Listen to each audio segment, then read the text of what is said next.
Summer holidays வந்தாச்சு, நம்ம GT Holidays வந்தாச்சு. GT Holidays, South India's #1 travel brand.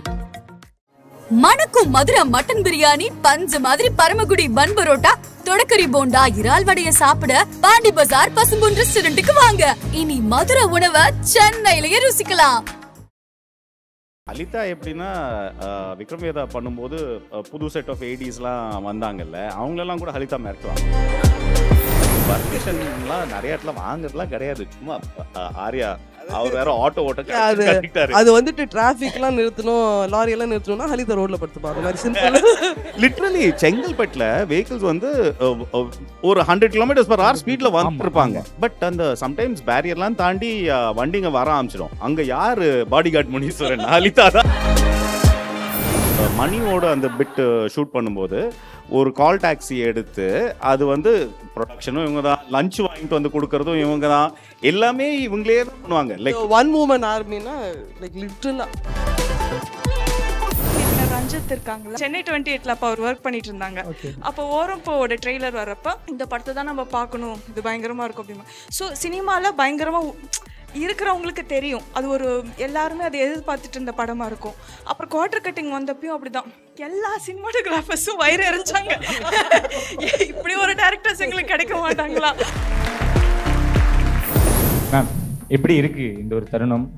பட்டாசு கொளுத்தி போட்ட மாதிரி இருக்கா, இல்லை வந்து இல்லை எப்படி இருக்கு, நீங்க எப்படி உணர்றீங்க? எப்படி காமா இருக்கு, அதுவே சந்தோஷம் தானே. காமா இருக்கீங்களா? கூட அணைஞ்சிருவாங்க, காமா அழகா சூப்பரா. நீங்க அப்படி இருக்க கூடாதுன்னா இப்ப நாங்க வந்து பயங்கரமான ஒரு படை வீரர்கள் இறக்க போறோம், படை தளபதிகள் இறக்க போறோம்னு நான் சொல்லி இன்ட்ரோ கொடுப்பேன். இன்னும் எத்தனை ஆண்டுகள் ஆனாலும் இவங்களோட படைப்புகள், இவங்களோட எழுத்துக்கள், இவங்களோட உழைப்பு இன்னும் நிறைய விஷயங்கள் பேசும். நிறைய ஜூனியர்ஸும் நிறைய இயக்குநர்களையும் நிறைய நடிகர்களையும் வளர்த்துட்ட பெருமை இவங்களுக்கு இருந்துகிட்டே இருக்கும். Let's welcome Pushkar Gayathri ma'am.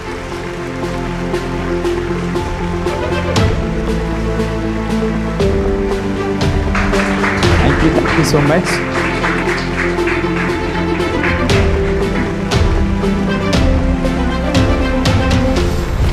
Ma'am இப்போ நான் கேட்குறேன், உங்களுக்கு இந்த ஈவெண்ட் கம்ஃபர்டபுளானலாம் கேட்க மாட்டேன், இந்த இடம் உங்களுக்கு கம்ஃபர்டபுளா? ரொம்ப கம்ஃபர்டபுளா. ஸோ குருநாதர் இருக்காங்க, 2 பேரும் நிறைய விஷயங்கள் பாருங்க கேள்விகள்லாம் எழுதி கொடுத்துருக்காங்க, 2 பேருக்குலாம் தனித்தனியாக கொடுத்தாங்க, நம்ம அதை கேட்க போகிறதில்ல. இருந்தாலும் எப்படி பார்க்குறீங்க நீங்கள் அவங்கள? ஏன்னா அவங்கள இப்போ நான் அவங்கள தான் இந்த கேள்வி கேட்கணும். 10 years எப்படி உங்களோட ஜூனியர், எப்படி உங்களோட ஸ்டூடெண்ட் இப்படி இருந்தாங்கன்ட்டு கண்ணு வச்சுக்கிட்டே இருப்பேன், இவங்களை பொறாமப்படுவேன். 2 பேரும் சிரிச்சுக்கிட்டே இருக்காங்க, ரொம்ப அழகா இருக்காங்க அப்படின்லாம். உங்களுக்கு எப்படி இருக்கு இந்த தருணத்தில், இந்த ஈவெண்ட்ல அவங்கள பார்க்கும் பொழுது? இந்த தருணத்துலயும் எந்த தருணத்துலயும் ஒரே மாதிரி தான் இருக்கும். ஏன்னா அவங்கள எனக்கு 20 வருஷமா தெரியும். 10 வருஷம் நான் ஆச்சு நான் டைரக்டர் ஆகி, அதுக்கும் 10 வருஷத்துக்கு பின்னாடிலேருந்து எனக்கு எங்களுக்கு தெரியும். அப்போலேருந்து இதே மாதிரி தான் இருக்காங்க. ஓகே, எந்த ஒரு சேஞ்சுமே இல்லை அவங்க என்னை பார்க்குறதுலையோ நான் அவங்கள பார்க்குறதுலையோ எதுவுமே மாறல. ஸோ எப்படி நான் ஃபஸ்ட்டு நியூபியாக நான் ஒன்றும் தெரியாமல் நான் வந்து நின்னப்போ அவங்க எப்படி என்னை பார்த்தாங்களோ அதே அன்பக்கறையோடு தான் இப்பயும் பார்க்குறாங்க. ஸோ அந்த இது எப்பவுமே இருக்கும். எனக்கு பயமாயிருச்சு மேம். ஓகே, ஏன்னா கத்திஜா மேம் வரும்பொழுது எனக்கு வேலை பர்மனெண்ட் இன்க்ரிமெண்ட் அப்படிலாம் நினச்சிட்டு இருந்தேன். எப்போ பார்த்தாலும் அப்படிதான் தெரியுனாங்களா, அப்போ ஏத்தனதெல்லாம் இறக்கி விட்டாங்க. இதில் நம்ம வந்து ஷேர் மார்க்கெட் மாதிரி ஆயிடுச்சு. இல்லை இது தப்பா சரியான்னு தெரியல, எப்போ பார்த்தாலும் அதே மாதிரி தெரியும்னா யாராவது இந்த கேள்வி கேட்பீங்களா அப்படின்ற மாதிரி இனிமேட்டு கேட்க மாட்டாங்க மேம். நான் என்ன கேட்டேன்னா, இந்த ஈவெண்ட்ல உங்களோட குருநாதர் 2 பேர் வந்து அது ஏன் அப்படி இருக்குன்னு சொல்லிடுறேன். ஏன் அப்படின்னா, நான் வந்து டைரக்டர்லாம் ஆகிறதுக்கு முன்னாடி ஷார்ட் ஃபிலிம் பண்ணியிருப்பேன்ல, ஷார்ட் ஃபிலிம் பண்ணாலும் சரி, நான் ஏதாச்சும் அவார்டு வாங்கினாலும் சரி, எப்பவுமே இவங்க வருவாங்க எனக்காக. அதனால வந்து எனக்கு எங்க டைரக்டர்ஸ் இருக்காக வந்திருக்காங்க, அந்த இது இல்லை, ஏன்னா எப்பவுமே அவங்க எனக்காக வருவாங்க. ஸோ அதனால தான்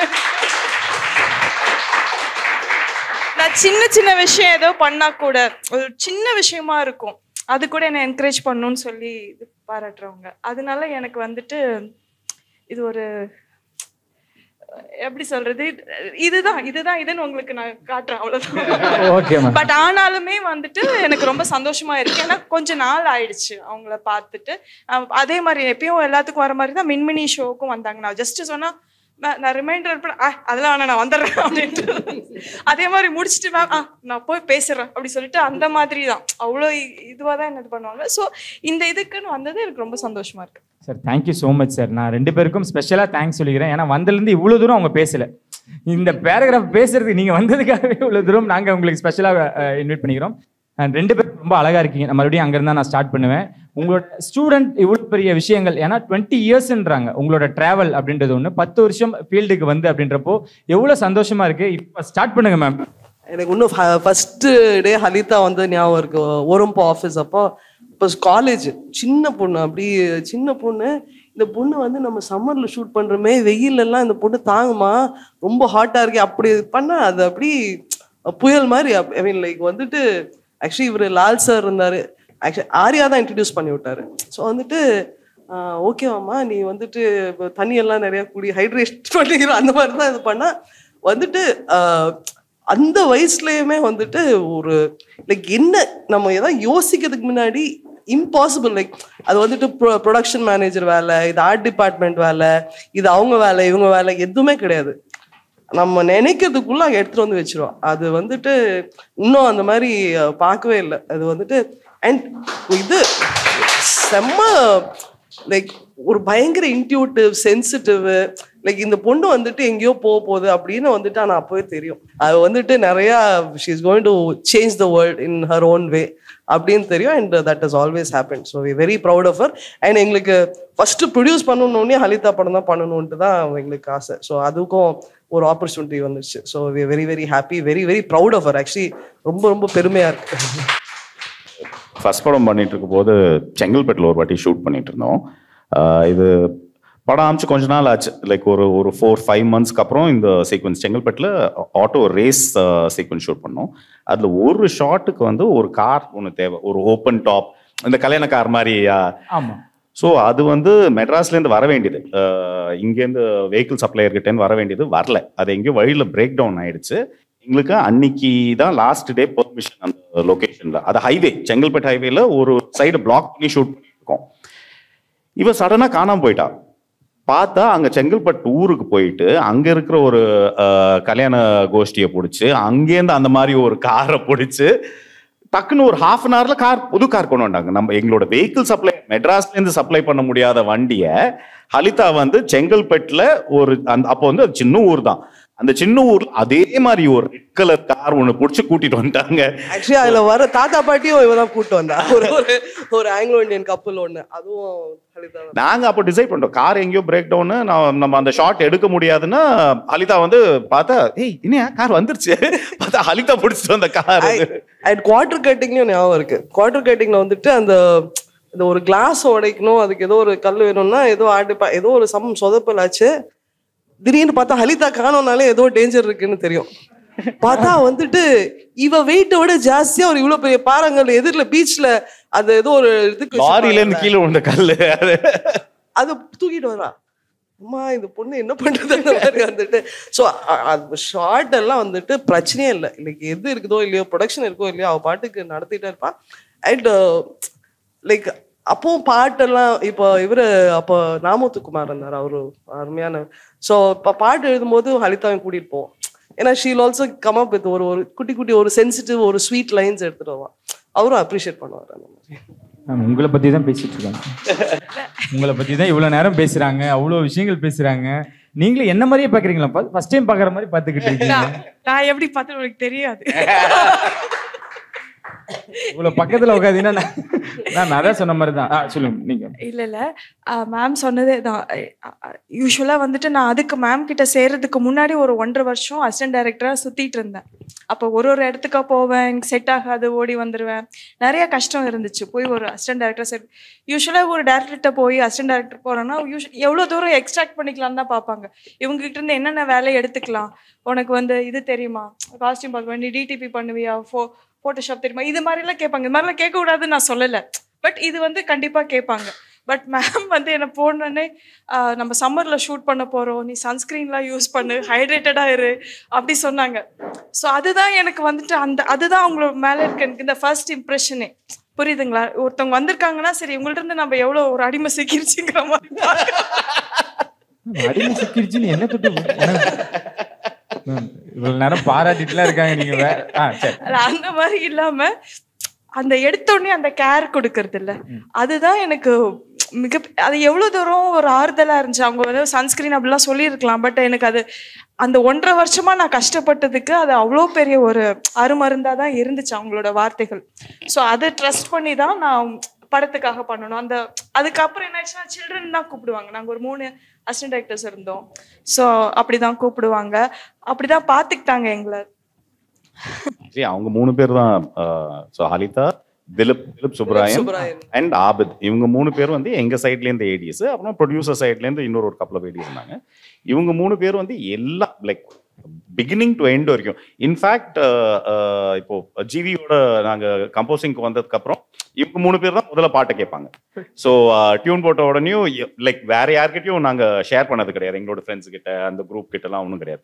ஸோ நீரவ் எங்களோட டிஓபி அண்ட் எங்களோட 3 ஏடிஸ், இவங்களுக்கு மட்டும்தான் வந்து இதுதான் டியூனு, இப்படிதான் பண்ண போறோம் அப்படின்னு ஒப்பீனியன் கேட்கறதும் இவங்க கிட்ட தான் முதல்ல வருவோம். ஸோ அது என்னன்னா லைக் ஃபர்ஸ்ட் ஃபிலிம் பண்ணும்போது எப்பவுமே எவ்ரிதிங் டைட்டா தானே இருக்கும், ரிசோர்சஸ் எப்பவுமே டைட்டா தானே இருக்கும், அப்படிதான் ஆரம்பிக்கணும். ஸோ அதுல வந்து எல்லாமே வந்து நம்ம பேஷன்ல பண்ணுறது தான். இப்போ வந்து என்ன ஆகுதுன்னா லைக் பெரிய செட்டப் ஆகும்போது அசிஸ்டன்ட் டைரக்டர்ஸ் வந்து எனக்கு இது வேணும் அப்படின்னு சொல்லுவாங்க, ப்ரொடக்ஷன் வந்து அதை சப்ளை பண்ணும். அப்ப அதெல்லாம் ஒன்றும் கிடையாது, இது வேணும்னா நீயே போய் எடுத்துட்டு வா, அவ்வளவுதான், நீயே கொண்டு வா, அந்த கணக்கு தான் உண்டு. So it was a very tough shoot for us that way. ஆனா செம்ம ஃபன். ஏன்னா பர்மிஷன்லாம் நிறைய இடத்துல வாங்குறதுலாம் கிடையாது. சும்மா ஆர்யா அவர் வேற ஆட்டோ ஓட்ட கத்துக்கிட்டாரு. அது வந்துட்டு டிராஃபிக்லாம் நிறுத்தணும், லாரி எல்லாம் நிறுத்தணும்னா ஹலிதா ரோட்ல படுத்துப்பா, அந்த மாதிரி சிம்பிள். லிட்டரலி செங்கல்பட்டுல வெஹிக்கிள்ஸ் வந்து ஒரு 100 km/h ஸ்பீட்ல வந்துட்டு இருப்பாங்க. போலீஸ் வந்து பேரியர் வச்சிருந்தாங்க. பட் அந்த சம்டைம்ஸ் பேரியர்லாம் தாண்டி வண்டிங்க வர ஆரம்பிச்சிடும். அங்க யாரு பாடி கார்டு முனீஸ்வரன்? ஹலிதா தான். பொண்ணு பண்ணுன்னு பார்த்தா அது பார்த்து ஏன்னா அது டிராஃபிக் நிறுத்திடும். பட் நிஜமாலே கிரிட்டிக்கல் திங். லைக் ஆட்டோ சேஸ்க்கு வந்து ரிக்ல ஃபிக்ஸ் பண்ணிட்டு, அதுவும் பெரிய எக்யூப்மெண்ட்லாம் கிடையாது, இருக்கிறத வச்சு மேனேஜ் பண்ணி, இன்ஃபேக்ட் திலீப் வந்து அதுக்காக ஒரு ரிக் ஒன்று பில்ட் பண்ணி, ஸோ இப்படி வந்துட்டு இருக்கும்போது பின்னாடி க்ரௌடு தெரிஞ்சா அது அப்புறமா அந்த இல்யூஷன் உடஞ்சிடும்ல. ஸோ அங்க ஸ்டாப் பண்ணியே ஆகணும். ஒரு பைக்காரன் கூட வந்துட்டானா இல்ல, தென் அப்போ அந்த ஷார்ட் போயிடும். அண்ட் ஒவ்வொரு வாட்டியும் திருப்பி அப்போ ஃபிலிம்ல வேற ஷூட் பண்ணிட்டு இருக்கோம். ஸோ ஒரு டேக்கு மேக்ஸிமம் 2 டேக்ஸ், அதுக்கு மேல ஃபிலிமை வந்து ஓட்ட முடியாது. ஸோ அது வந்து கிரிட்டிக்கலான மேட்டர் எல்லாமே ஹலிதா வந்து பார்த்துக்கோம். அது வந்து இட் இஸ் அந்த ரெஸ்பான்சிபிலிட்டியை எடுக்கிறது இருக்குல்ல, அது வந்து ஃபார் நியூ அசிஸ்டன்ட் டைரக்டர் பண்ண மாட்டாங்க. அது ஓனர்ஷிப்னு சொல்லுவாங்கல்ல. ஸோ வந்துட்டு அந்த படத்தையே ஓன் பண்ணிப்பாங்க. ஸோ வந்துட்டு இது நம்ம வேலை, இதுதான் நம்ம டெஃபினேஷன், அது கிடையாது. அது வந்துட்டு என் படம், அது அந்த ஒரு ஆட்டிடியூட் இருக்கும். அண்ட் அந்த ஆட்டிடியூட் தான் வந்துட்டு நம்ம அவர் டைரக்டர் ஆனாலும் எதாக இருந்தாலும் இல்லை, அது அண்ட் நாங்கள் அவ்வளோ மோசம்லாம் கிடையாது. அந்த பொண்ணு தான் வந்துட்டு அது கலரிஸ்ட்டு, அதுவே எடிட்டரு, க்ரூ எல்லாம் வச்சிருக்க ஹலிதா, ப்ளீஸ் ஹலிதா, இது வந்துட்டு அண்ட் ஓகே நீ தான் மிச்சம் எல்லாம் இண்டிபெண்டா இப்போ நம்ம ப்ரொடியூஸ் அது க்ரூ எல்லாம் இருக்கு. ஸோ அவ கொஞ்சம் எக்ஸ்ட்ரா அவங்க நினைக்கிறாங்க நம்ம டைரக்ஷன்லேயே எங்க பேர் போட்டுக்கிறோமா அப்படின்ற மாதிரி. இதை விட என்னன்னா மேம், நீங்க சொன்னீங்க அந்த சந்தானம் சார் சொல்ற மாதிரி போங்கடா போங்க என்னை தாண்டி போங்க அப்படின்ற மாதிரி, அவ்வளவு தூரம் ரிஸ்க் எடுத்திருக்கீங்களா மேம்? இல்ல நான் நிறைய விஷயம் ஓடிட்டு இருக்கேன் மேம். நீங்க பேசிட்டு இருங்க, இல்ல பேசி மேம். அவங்க இவ்வளவு விஷயங்கள் ஷேர் பண்ணும்பொழுது மறுபடியும் அந்த கட்டத்துக்கு போயிருப்பீங்க. அதே செங்கல்பட்டு நாளா இப்ப மேடம்கிட்ட வந்து இப்ப இந்த இன்டர்வியூ முடிச்சதுக்கு அப்புறம் எப்ப சார் ஓரம் போட்டு எடுப்பீங்க மேடம், மறுபடியும் எப்போ வந்து ரோட்ல எல்லாம் வந்து மறுபடியும் அந்த மாதிரியான விஷயங்கள் இல்ல, அதுக்காக கேட்கறேன் மேம். இவ்வளவு விஷயங்கள் ஷேர் பண்ணிருக்காங்களே, எப்படி இருக்கு அந்த மெமரிஸ்? ஞாபகம் வந்திருக்கு? எல்லாமே ஞாபகம் இருக்கு. நான் ஃபர்ஸ்ட் படம் பண்றப்ப பாத்தீங்கன்னா நிறைய விஷயம் இப்ப சார் மாம் இருந்தா இந்த சிச்சுவேஷன்ல என்ன பண்ணிருப்பாங்க அப்படின்னு வாய்ஸ் கேட்கும் எனக்கு. அந்த அளவுக்கு இருந்திருக்கு. ப்ளஸ் இவங்களுமே லிரிக் விஷயம் எனக்கு இவங்க இன்டென்ஷனலாக கூட்டு போனாங்க அப்படி எனக்கு தெரியாது. ஆனால் கிரேட் அப்போ சொல்லுவாங்க, உனக்கு கிரேடிங் பிடிக்கும்ல வா அப்படிம்பாங்க. ஸோ அதெல்லாம் அவங்களுக்கு அப்போவே தெரியும். அப்புறம் ஏன் நீங்கள் கேட்டிருந்தீங்கல்ல, எல்லா கிராஃப்ட்டும் உங்களுக்கு தெரியும், பட் அதில் கரெக்டாக மற்றவங்கள வச்சு வேலை வாங்கிடுவாங்க. இப்போ நான் என்ன பண்ணுவேன்னா, நான் எடிட்டிங் எனக்கு தெரியாது, நான் தான் எடிட் பண்ண போகிறேன், நான் தான் கிரேட் பண்ண போகிறேன்னு தெரில.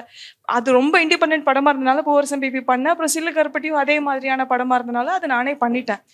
ஏழை வந்து அகைன் அவங்க ஃபஸ்ட்டு என்கிட்ட சொல்லிட்டாங்க, நான் படம் பண்ணால் அவங்க 3 பேருக்கு எங்கள் ஏடி அவங்க அசிஸ்டன்ட் டைரக்டர்ஸ் எல்லாத்துக்கும் படம் ப்ரொடியூஸ் பண்ணணும்னு சொல்லியிருந்தாங்க.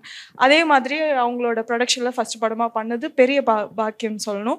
ஸோ அப்போ பண்ணும்போது அவங்க என்ன சொன்னாங்கன்னா, நீ ஃபஸ்ட்டு நீ எடிட்டர் வச்சுக்கணும், நீ எடிட் பண்ணக்கூடாது. அவ வந்து ஷூட் அப்போ ப்ரொடக்ஷன் மேனேஜரும் தான் அது சிலுகருப்பட்டி அப்போ. ஸோ அவ காஸ்டியூம் எடுத்துட்டு போயிட்டு கடையை திறந்து இதுதான் லொகேஷன், அங்கேயே பெர்மிஷன் வாங்கி அங்கேயே ஷூட் பண்ணி லேடி டிஆர் அளவுக்கு பெர்ஃபார்மன்ஸ் பண்ணிருக்கீங்க. சில்லுகருப்பட்டி பண்ணும்போது அப்போ நாங்க செக்பெட்ல ஆஃபீஸ்க்கு மூவ் பண்ணியிருந்தோம்.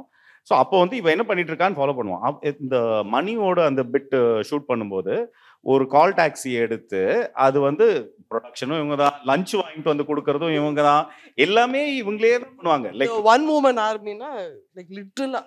ஸோ அதனால ஏலே பண்ணும்போது எப்படி ஆயிடுச்சுன்னா எனக்கு எல்லாமே நான் ஃபர்ஸ்ட் ஒரு ஸ்டூடியோ செட்டப்ல பண்ண படம் அதுதான். அதுவே வந்து ஸ்டுடியோ செட்டப் மாதிரி. எடிட்டர் அசிஸ்டன்ட் எடிட்டர்லாம் ஒரு படத்துல இருக்கணும். அது நீயே உட்காந்து தட்டிட்டு இருக்க. அட்லீஸ்ட் மியூசிக் வந்துட்டு ஓகே நெக்ஸ்ட் படத்துல இருந்து ஆரம்பிச்சிருவாங்க நான் தெரியும். ஆமா யூ மெயின்டைன் ரிலேஷன்ஷிப் வித் உங்களை தான் பேசிட்டு இருக்கேன். விட்டா அவங்களே அம்மா மியூசிக் போடணும்னு ஆரம்பிச்சிருவாங்க. இந்த கொஸ்டினை கேட்காம போயிட்டேன் சார். கேட்டிருக்கணும் மேம் அந்த போட்டோக்கு மட்டும் தான் நீங்க உட்காந்தீங்களா இல்ல அவங்களே அதே பண்ணிட்டாங்களா அப்படின்னு. ஸோ நீங்க சொன்னீங்க ஏலே அப்படின்ற ஒரு விஷயம் வரும்பொழுது அவ்வளவு தூரம் ஹார்ட் ஒர்க் பண்ணுவாங்க. சார் நம்ம ஒரு ப்ரொடக்ஷன் கம்பெனி வரப்போறோம், இந்த மாதிரி நிறைய விஷயங்கள் பண்றோம் அப்படின்றப்போ ஹலிதா சில்லுக்கருப்பட்டி அப்படின்ற ஒரு படம் சக்சஸ், அந்த வெற்றி அப்படின்றப்போ இவங்க எப்பவுமே வெற்றியை தள்ளி தான் பாக்குறாங்க. நம்ம கூட டிராவல் ஆடுற நிழலா தான் பாக்குறாங்க. நிழல் எனக்கு வேணா நான் இருட்டில் போய் நிற்பேன், வேணானா இருட்டில் போய் நிற்பேன், வேணும்னா நான் சூரியன்ட்ட வந்துடுவேன், வெளிச்சத்துக்கு வந்துடுவேன் அப்படின்ற மாதிரி தான் இவங்க அதை எடுத்துக்கிறாங்க. ஃபர்ஸ்ட் படம் வெற்றி அப்படின்றப்போ உங்களுக்கு எவ்வளவு ஹாப்பியா இருந்துச்சு? அந்த வெற்றி உங்களுக்கு எவ்வளவு பெரிய ஒரு ஆக்சுவலி அவங்க போர்ஸ் அண்ட் பிபி ஃபர்ஸ்ட் கட் பார்த்ததுலேருந்து அது தெரியும். ஸோ என்னன்னா it is not about success ஃபெயிலியர்லாம் கிடையாது. இப்போ நம்ம தமிழ் சினிமாவுக்கு வேண்டியது வந்து இண்டிவிஜுவல் வாய்ஸஸ். இப்போ சொல்ற மாதிரி இல்லை, கதிஜான்னு சொல்லிட்டு இருந்தாங்கல்ல, எல்லாரும் ஒரே மாதிரி படம் பண்ணிட்டு இருந்தா அப்புறமா அந்த இண்டஸ்ட்ரிக்கே ஒரு மாதிரி சலிப்பு தட்டிடும்ல. ஹலிதா மாதிரியான வாய்ஸஸ் தான் அது சலிப்பு தட்டாம இருக்கிற டைரக்டர்ஸ் வந்து ஹலிதா. ஏன்னா அது இம்பார்ட்டன்ட். அந்த இல்லைன்னா நம்மளுக்கு வந்து ஒரு கமர்ஷியலா ஒர்க் ஆகணும்னு ஒரு எண்ணத்துல ஆரம்பிச்சோம்னா இல்ல, அப்போ அந்த படத்துல வந்து ஒரு ட்ரூத் இருக்காது. கமர்ஷியல் சக்சஸ் வந்து ஒரு பை ப்ராடக்ட். படம் நல்லா பண்ணியிருக்கு, அது மக்களும் ஏத்துட்டாங்க, அந்த ரெண்டு ஸ்பியர்ஸ் இன்டர்செக்ட் ஆகிறது தான் படத்தோட சக்சஸ்னு சொல்றது. மக்களுக்கு வேண்டியது டைரக்டர் கொடுக்கறது, ரைட்டர் டைரக்டர் கொடுக்கறது. அது எப்போதான் அது ரெண்டும் இன்டர்செக்ட் ஆகும். அது ஆகும்போது அதை கொண்டாடலாமே தவிர இதுக்காக நம்ம படம் பண்ணணும்னு பண்ற டைரக்டர்ஸ் நிறைய பேர் இருக்கிறதுல ஹலிதா மாதிரியான ஒரு வாய்ஸ் இஸ் இம்பார்ட்டன்ட். அண்ட் அவ ஃபர்ஸ்ட் ஷார்ட் ஃபிலிம் பண்ணும்போதே அது வந்துட்டு இந்த ஒரு வாய்ஸ் இருக்கு, லைக் அவ ஒன்று சொல்ல ட்ரை பண்றா. தட் இஸ் ஸோ வந்துட்டு எங்களுக்கு யூஎஸ்லேருந்து வந்ததுக்கப்புறம் நம்ம என்ன கதை சொல்ல போகிறோம், என்ன அந்த வாய்ஸ் கண்டுபிடிக்கிறது தான் ரொம்ப இது. அது வந்துடுச்சு. அதுக்கப்புறமா வந்துட்டு இது ஓடுது அது ஓடுது எல்லாம் இட் இஸ் செகண்டரி. எப்படி மிங்கிள் ஆனாங்க எனக்கு அது தெரிஞ்சுக்கணும்னு ஆசையா இருக்கு. ஏன்னா நம்ம சார் நான்லாம் நம்மள டென்ஷன் ஆனால் யோகாலாம் பண்ணுவோம் சார். அந்த மாதிரி நம்ம இவங்க என்ன கேரக்டர்னு நம்ம அப்சர்வ் பண்றதுக்கும் தெரிஞ்சுக்கிறதுக்கும் புரிஞ்சுக்கிறதுக்குமே ரொம்ப நாட்கள் எடுத்துக்குவோம். சார் நம்ம டீம்ல எப்படி மிங்கிள் ஆனாங்க இத்தனை வருஷம் 20 இயர்ஸ் அப்படின்றப்போ நான் இதுக்கு ஒரு ஈவென்ட் பண்ணும் போல. ஏன்னா உங்களோட டிராவல் அப்படியே 20 இயர்ஸ் அப்படின்றப்போ அது எப்படி ஃபர்ஸ்ட் மிங்கிள் ஆனாங்க? அது எங்கேயாவது ஒரு இடத்துல பிரேக் ஆயிரும் மேம், நாளா வரமாட்டேன் மேம், எங்கேயாவது யாருக்காவது ஒரு இடத்துல டக்குன்னு விஷயங்கள். ஹலிதா எப்படின்னா விக்ரம் வேதா பண்ணும்போது புது செட் ஆஃப் ஏடிஸ்லாம் வந்தாங்கல்ல, அவங்களெல்லாம் கூட ஹலிதா மிரட்டுவா. நாங்கெல்லாம் எப்படி பண்ணோம் தெரியுமா, அவங்கள உட்கார வச்சு கிளாஸ் எடுப்பாங்க. அது வந்துட்டு ஆமா இன்னும் வந்துட்டு இன்னும் அவங்களுக்குலாம் இப்போ அவங்களுக்கு அந்த இது இருக்கு, அவங்க மட்டும் தான் ஒர்க் பண்ணுவாங்களா. அது ஹலிதா கூட பரவாயில்ல, திலீப் சுப்ராயன் அவர் வந்துட்டு டார்ச்சர் பண்ணிடுவாரு. எப்படி தெரியுமா, இப்போவும் எங்களுக்கு ஸ்டன்ஸ் எல்லாம் பண்ணதுக்கு வருவார்ல. ஸோ ஒரு செஷன் நடக்கும், அட்வைஸ் செஷன் நடக்கும், அதனால அந்த பசங்க எல்லாம் பயந்து ஓடிக்கல. அவங்க கண்ணில் வந்து nobody can live up to that job.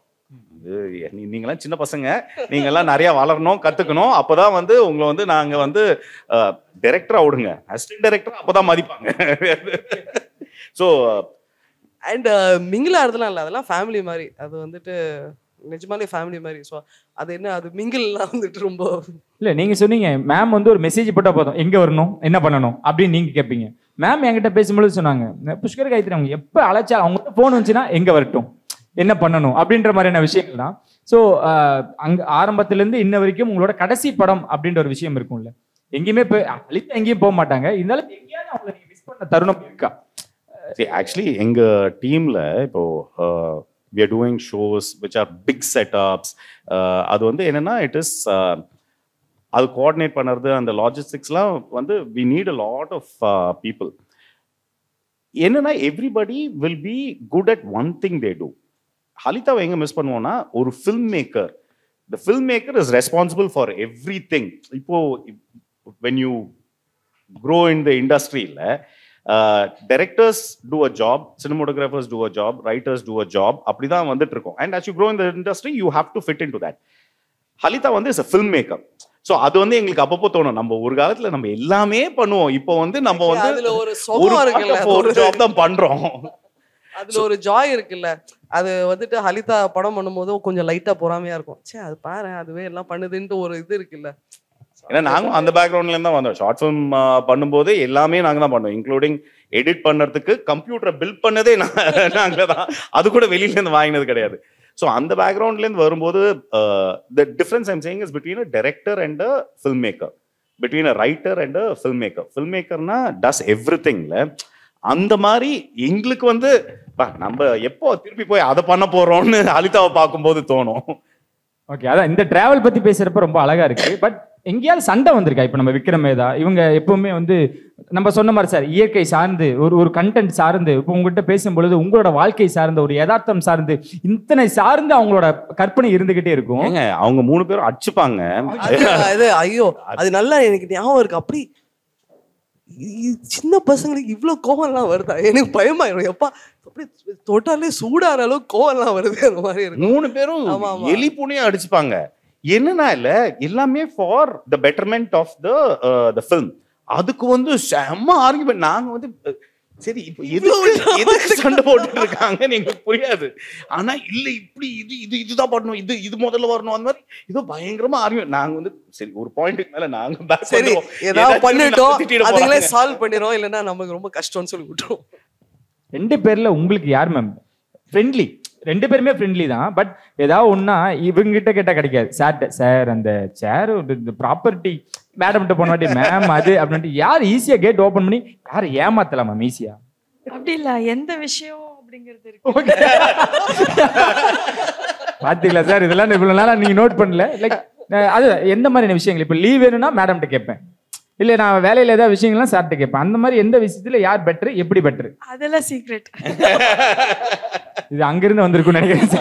Madam இருந்து வந்திருக்கும் நினைக்கிறேன். இது பப்ளிக்கா சொல்லாத. இப்போ நிறைய பசங்க இருக்காங்க கத்துக்க போறாங்க. சீக்ரெட் வந்து ஆடியன்ஸ்க்கு இல்ல, இவங்கள்ட்ட இப்ப இருக்கிற பசங்களுக்கு. எப்படி அவங்க வந்து சாரும் மேடமும் ஒரு குறிக்கோளோட தன்னோட ஏடிஸ் எல்லாமே படம் பண்ணணும், நிறைய அவங்க முன்னேறணும் அப்படின்னு நினைக்கிறோம். மேடம் அந்த மாதிரி நினைச்சிருக்காங்க சார். சீக்கிரமா அதுவும் நாங்க ஃபியூச்சர்ல அந்த மாதிரியான விஷயங்களும் இருக்க போகுது. அப்போ ஒரு குடும்பமா எப்படி நீங்க வந்து ஸ்கூலா தொடங்குனீங்களோ ஒரு காலேஜா மாறி இருக்கு, அந்த மாதிரி பெரிய விஷயங்கள் அடுத்தடுத்து ரெடியா இருக்கு. இருந்தாலும் என்ன பெஸ்ட்னு நினைக்கிறீங்க? ஏன்னா அடுத்தடுத்து இப்ப எங்க போயிட்டாங்க அப்படின்ற ஒரு விஷயமும் இருந்துகிட்டே இருக்கு. ஒரு தேடல்கள் இவங்களை நோக்கி இருந்தாலுமே கூட ஆடியன்ஸ்ன்றது உங்களோட தேடல்கள் இருக்குல்ல மேம், அந்த ஒரு கனெக்ட் எப்படி பாக்குறீங்க? புஷ்கர் காயத்ரின்னு போட்டு அதுக்கு ஒரு ஆடியன்ஸ் இருக்காங்க, எல்லாருமே கான்ஃபிடென்ட்டா போகலாம். உள்ளே ஒரு விஷயம் இருக்கும், ஒரு கண்டென்ட் இருக்கும், ஒரு கமர்ஷியல் இருக்கும், படம் சிரிக்கவும் வைக்கும் சிந்திக்க வைக்கும், அந்த மாதிரியான விஷயங்கள் இருக்கும்ல. ஸோ அப்படி எப்படி பாக்குறீங்க இன்ன வரைக்கும் அவங்களோட அந்த லவ், ஆடியன்ஸோட லவ்? இந்த क्वेश्चनக்கு நான் வரேன். நான் அதுக்கு முன்னாடி ஃபர்ஸ்ட் சொல்லணும்னு நினைக்கிறது என்னன்னா, இல்ல சாரி இல்ல மூச்சு பேச்சல இருக்கட்டும், நான் வரேன். மூச்சு பேச்சு மேம் கத்திஜா மேம் நீங்க இங்க இருக்கனால பதிவு பண்றேன். அந்த காத்து இப்ப இங்கதான் மேம் அடிச்சிருக்கு. இல்ல இவங்க கிட்ட இருந்து மிகப்பெரிய டேக்அவே என்ன தெரியுங்களா? எனக்கு வந்து யூஸ்வலா சொல்லுவாங்கல்ல, நீ இதுல ப்ரூவ் பண்ணிடணும், இது ஒரு சக்சஸ் ஆயிடணும், இந்த படம் உனக்கு வந்துட்டு இதுல வந்து நீ ஜெயிச்சிடணும், நிரூபிச்சிடணும், அந்த மாதிரி எதுவுமே சொன்னது கிடையாது. ஓகே, அது வந்துட்டு உன்னோட நீங்க பண்ற ஒர்க்குக்கும் உன்னோட படத்தை நீங்க ரிசப்ஷனுக்கும் சம்மந்தமே கிடையாதுன்னு மிகப்பெரிய, அதுதான் எனக்கு மிகப்பெரிய டேக்அவே உங்ககிட்ட இருந்து. புரியுதுங்களா உங்களுக்கு? லைக் அவங்க சொன்னாங்க இல்லையா, அவங்களுக்குன்னு ஒரு வாய்ஸ் இருக்குங்கிறது. அது மீன் பண்றது வந்து உனக்கு பிடிச்சத நீ நம்புறத நீ சொல்லணும்னு நினைக்கிற கதைகளை எடுத்தா ஆடியன்ஸ் எடுத்துக்கிட்டா ஓகே, இல்லைனாலும் லைக் அதை வச்சு அது ஒரு மைல் ஸ்டோனா வச்சு நம்ம அடுத்தடுத்து நம்ம இது பண்ணக்கூடாதுங்கிற விஷயம், அது எவ்வளவு பெரிய லேர்னிங் இல்லையா? ஸோ அதுதான் பெரிய டேக். கண்டிப்பா மேம். நான் இங்கிருந்து ஒரு விஷயம் கிளாப் தானே, தாராளமா தட்டலாம், தயங்கலாம் வேணாம்னு நினைக்கிறேன். மக்களோட கனெக்ட் எப்படி பார்க்குறீங்க? மக்களோட கனெக்டா நான் சொல்றேன் இல்லைங்க, எனக்கு வந்து ரொம்ப ரொம்ப பெருமையா இருக்கும். நான் அசிஸ்டன்ட் டைரக்டரா ஒர்க் பண்ணும்போது, ஓரம்போ ஒர்க் பண்ணும்போது மேம் சொல்ற மாதிரி அதை வந்து நான் ஓன் பண்ணிக்குவேன். அது ஏன் படம் அப்படின்னு இருக்கும். படத்தை கேட்டு பாட்டு கேட்டெல்லாம் அவ்வளோ வைப் ஆயிட்டு இருக்கும். அந்த பாட்டு ரிலீஸ் ஆகும் போது இல்ல, இப்போ இத்தனைக்கும் மேம் எல்லா எஃப்எம் ஸ்டேஷனுக்கும் நான் தான் போய் சிடி சூரியன் எஃப்எம் அவங்க ஏன்னா அப்ப அவங்களுக்கு 5 மணிக்கு புது பாட்டு போட்டுருவாங்க. இப்ப எந்த ட்ராக் போடுறதுன்னு அவங்களுக்கு தெரியாது. எல்லாம் கேட்டுட்டு அவங்க ஜட்ஜ் பண்ணி போடுறதுக்கான அந்த ஸ்பேஸ் இல்ல. உடனே எந்த நம்பர் 2 போடுங்க. சோ அந்த மாதிரியான இதெல்லாம் எனக்கு கிடைச்சிச்சு. புரியுதுங்களா? நான் வந்து ஒரு பாட்டு ரிலீஸ் ஆகுதுன்னா எது வந்து ஃபர்ஸ்ட் ஆடியன்ஸ் கேட்கணும் அப்படின்னு டிசைட் பண்ற அந்த ஸ்பேஸ் எல்லாம் எனக்கு கிடைச்சிச்சு. அப்படிங்கும் போது அப்ப என்னன்னா ரொம்ப பொசசிவ் ஆகி ஐயோ இந்த பாட்டுலாம் ஒண்ணு ரிலீஸ் ஆகுதுன்னு ஒரு சந்தோஷம் இருந்தாலும் ஐயோ எல்லாரும் கேட்பாங்க, எல்லாரும் வைபாவாங்களே, அந்த அளவுக்கு பொசசிவா இருக்கும். புரியுதுங்களா? அதுக்கப்புறம் சந்தோஷம் தான். அதுக்கப்புறம் அந்த ஒரு சின்ன டைம் தான். அப்ப எல்லாருக்கும் போய் ரீச் ஆயிடுச்சு. அதுக்கப்புறம் தான் ஒரு ஓகே. ஜிவியோட சாங் அந்த பாட்டுக்காக சொல்லிருக்கீங்களா, ஷேர் பண்ணிருக்கீங்களா? மேம் எல்லாருக்கும் பயங்கரமா கேட்டு இது பண்ணாங்க. ஆனா எனக்கு பர்சனலா கோழி கால் ரொம்ப பிடிக்கும். ஓகே, அந்த பாட்டு பிடிக்கும். அந்த ஆல்சோ அடுத்த படத்துலயும் சரி ஷூட் பண்ணும்போது ஐயோ செம்ம பாட்டா இருக்கு. குவார்டர் கட்டிங்லயும் அந்த மாதிரி தான் ஒரு இதா இருக்கும். ரொம்ப அது பொசசிவா இருக்கும். அண்ட் விக்ரம் வேதா எதுக்கு அந்த ஆடியன்ஸ் லவ்னு சொல்லும்போது ஓரம் போப்பேங்க நிறைய பேர் இப்போ நான் ஃபிலிம் ஃபெஸ்டிவல்ஸ்க்குலாம் போயிட்டு இருப்பேன்ல, அப்போ நிறைய பேர் சொல்லுவாங்க. அப்பயே வந்துட்டு இயக்குனர் ரஞ்சித் இருக்காங்கல்ல, அப்பவே எனக்கு ஃபிலிம் ஃபெஸ்டிவல்ஸ்லாம் எனக்கு ஃப்ரெண்டு தான். அப்போ சொல்லுவாங்க, உங்க டைரக்டர் பத்தி பயங்கரமா சொல்றாங்க, அந்த படம் வருது பாரு பயங்கரமா இருக்கும். சென்னை 28ல அப்போ அவர் ஒர்க் பண்ணிட்டு இருந்தாங்க. அப்போ ஓரம்போட ட்ரெய்லர் வர்றப்ப இந்த படத்தை தான் நம்ம பார்க்கணும், இது பயங்கரமா இருக்கும் அப்படிமா. ஸோ சினிமால பயங்கரமா இருக்கிறவங்களுக்கு தெரியும், அது ஒரு எல்லாருமே அதை எதிர்பார்த்துட்டு இருந்த படமா இருக்கும். அப்புறம் குவார்டர் கட்டிங் வந்தப்பயும் அப்படிதான், எல்லா சினிமாட்டோகிராஃபர்ஸும் வயிறு எறிஞ்சாங்க, இப்படி ஒரு டைரக்டர்ஸ் எங்களுக்கு கிடைக்க மாட்டாங்களா அப்படின்ட்டு. ஏன்னா அப்பவே வந்துட்டு அந்த கிரீன் அண்ட் ரெட் டோன்லாம் நைட் எஃபெக்ட், ஃபுல்லாவே நைட் எஃபெக்ட் எல்லாமே சென்னை அப்படியே ஷூட் பண்ணி எல்லா லொக்கேஷன்ஸும் அப்படிலாம் எடுத்துட்டு ட்ரெய்லர்லாம் பார்த்துட்டு எனக்கு தெரிஞ்சு நிறைய பேர் வந்து சூப்பரா இருக்கு அப்படி நிறைய பெரிய பெரிய சினிமாட்டோகிராஃபர்ஸ்லாம் அப்படி சொன்னாங்க. ஏன்னா கதிர் சார் ஆகட்டும், மனோஜ் சார் ஆகட்டும், நிறைய பேர் அந்த மாதிரி சொல்லி கேட்டிருக்கேன். அப்பெல்லாம் எனக்கு ரொம்ப பெருமையா இருக்கும், எங்க டைரக்டர்ஸ் பா அப்படி இருக்கும். தென் விக்ரம் வேதா வந்ததுக்கு அப்புறம் லைக் அது போய் சேராத இடமே கிடையாது இல்லை அந்த படம். ஸோ அந்த இதுவுமே அப்படிதான், அது ஒரு சந்தோஷம். நான் அப்போ வந்துட்டு என்ன ஆச்சுன்னா அந்த ஒரு அப்போ நான் அதில் ஒர்க் பண்ணல இல்லையா, அது ஃபர்ஸ்ட் படம் உங்ககிட்ட நான் ஒர்க் பண்ணாமல் இருந்து. ஸோ அப்போ அந்த ஒரு சின்ன டென்ஷன் இருந்துச்சு, ஐயோ பசங்களாம் நம்மளோட பார்த்துருக்கோம். இன்ஃபேக்ட் அவுட் சைட் டீம்ல இருந்து விக்ரம் வேதா ஃபர்ஸ்ட் பார்த்தது ஹலிதா தான். அதர்வைஸ் எங்க எடிட்டர் ப்ரொடியூசர் அவங்க மட்டும்தான் பார்த்துருக்காங்க. வந்து ரொம்ப நாள் வந்துட்டு நாங்க ஒரு கதை பவுன்ஸ் பண்றது இந்த பசங்க கிட்ட தான், திலீப் ஹலிதா தான் வந்துட்டு. ஆக்சுவலி விக்ரம் வேதாவும் ஃபர்ஸ்ட் சொன்னோம், இன்னொரு ஏதோ ஒரு ஸ்கிரிப்ட் ஒர்க் பண்றதும் குவார்டர் கட்டிங். ஸோ அது எல்லாமே வந்துட்டு அது எப்போதான் நடக்கும். இட்ஸ் நாட் லைக் மாசத்துக்கு ஒரு வாட்டி கதை சொல்றதுலாம் கிடையாது, ஒரு 3 வருஷத்துக்கு 4 வருஷத்துக்கு இதுதான் பாட்டுறோம் அப்படின்னு சொல்லுவோம். எப்படி அவங்களுக்கு ஒரு ஹலிதா கிடைச்சாங்களோ அந்த மாதிரி ஹலிதாக்கே ஒரு ஹலிதா கிடைச்சிருக்காங்களா? அந்த மாதிரியான விஷயங்கள் இருக்கா? சரி, சீக்கிரமா என்னன்னா அந்த ரிலையபிள். இப்போ எப்பவுமே நான் நினைப்பேன் என்ன தெரியுமா, இப்போ மேம் என்கிட்ட ஒரு ஒர்க் விஷயம் சொல்றாங்க, இதை பண்ணுன்னு சொன்னாங்கன்னா டக்குன்னு அவங்க ஃபாலோ பண்ணக்கூடாதுன்னு நினைப்பேன். திருப்பி அது சொன்னனே அது என்னாச்சு அப்படின்னு அவங்களும் கேட்க மாட்டாங்க, அந்த கேட்கறதுக்கான ஸ்பேஸ் அவங்களுக்கு கொடுக்க மாட்டேன். ஏன்னா என்கிட்ட சொன்னா அது நடக்கும். ஓகே, அப்படிதான் ஒரு ஏடி இருக்கணும். ஓகே, அப்படிதான் வந்துட்டு எனக்கும் ஒருத்தவங்க இருக்காங்க. ஸோ அதுதான் எனக்கு, அவர் பேரு சீத்தோ, ராஜீவ், இவங்க எல்லாமே எனக்கு நல்லா ஒர்க் பண்ற. நல்லா இருக்கீங்களா பிரதர்? தெரிஞ்சு அந்த மாதிரி லைக் அவ்வளோ ரிலையபிளா இருக்கணும். ஏன்னா ஒரு டீமா இருக்கும், நம்மளுக்கு நம்ம இப்படி சொன்னா அது பண்ணணும், அந்த மாதிரி தான். ஸோ அதுக்கெல்லாம் ஃபர்ஸ்ட்லாம் நான் நினைப்பேன் என்ன மாதிரி ஒரு ஏடி இருக்கணும் அப்படி. அப்படி ஏடி இருக்கிறதுக்கு நானும் அவங்கள மாதிரி ஒரு டைரக்டர்ஸா இருக்கணும். அங்கிருந்து போட்ட விதை தானே மேம், அதனால எங்க அதுல ஒரு மாற்றங்களும் இல்லை, தடுமாற்றமும் இல்லை.